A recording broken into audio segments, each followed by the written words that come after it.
अच्छा, क्वेश्चन हमने लिया है कम्बिनेशनल सर्किट से, और क्वेश्चन में दिया हुआ है कि कम्बिनेशनल फंक्शन ब्लॉक दिया हुआ है जिसमें 4 वेरिएबल दिया हुआ है ए बी एक्स वाई, जहाँ पे ए बी एक्स इनपुट है और वाई आउटपुट है। ठीक है, और इस फंक्शन में एक प्रोग्राम टाइप का दिया हुआ है। इसको रन कराने के बाद अगर इस फंक्शन में लिखा हुआ है कि इफ़ एक्स इज़ 1 मीन्स यहाँ पे एक्स इक्वल टू अगर 1 है, ठीक है, तब मुझे रिजल्ट क्या मिल रहा है, देन y इक्वल टू ए मिल रहा है। ठीक है, और इसमें क्या पूछ रहा है कि अगर x इक्वल टू 0 है, 0 या कोई और वैल्यू, तो क्या मुझे मिल रहा है, y इक्वल टू b।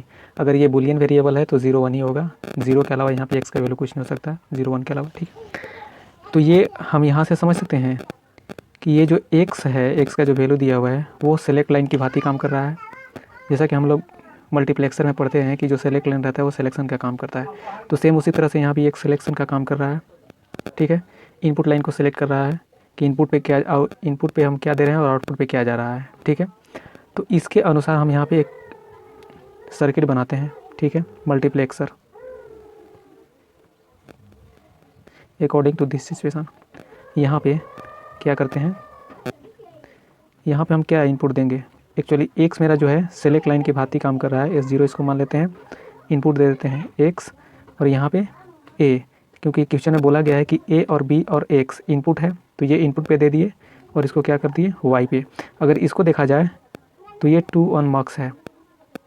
ठीक है, अब यहाँ पे अगर इसको सोल्व करते हैं तो क्या होता है, तो यहाँ पे जिस तरह से प्रोग्राम कह रहा है उस तरह से काम कर रहा है कि नहीं। तो यहाँ पे देखिए, अगर इसका वैल्यू लिखते हैं 0 या 1, तब मेरे पास क्या काम कर रहा है, ये प्रोग्राम में कह रहा है कि अगर x का वैल्यू 1 हो तो y इक्वल टू क्या जाना चाहिए, तो y इक्वल टू a जाना चाहिए। तो अगर हम यहाँ पे a मान लेते हैं और यहाँ पे 0 मान लेते हैं, ठीक है, तब ये कंडीशन क्या हो जाएगा यहाँ से कि अगर x का वैल्यू 1 है तब क्या जाएगा, तब जाएगा यहाँ से a जाएगा।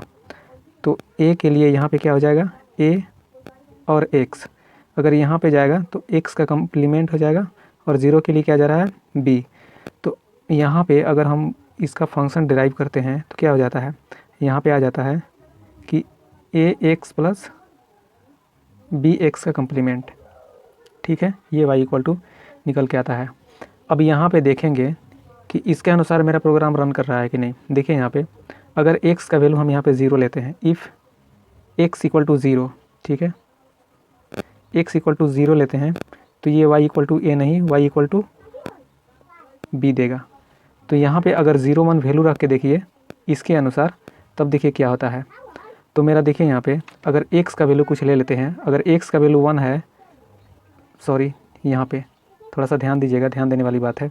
इस प्रोग्राम को अगर रन कराते हैं तो क्या हो जाता है, सपोज दैट x का वैल्यू हम 1 ले लेते हैं, तो a into 1 plus b into 1 का कम्प्लीमेंट। ठीक है, तब यहाँ पे क्या आता है, तो a प्लस ये क्या होता है, b इंटू 0, ये 0 हो जाता है और मेरे पास क्या बच जाता है, a।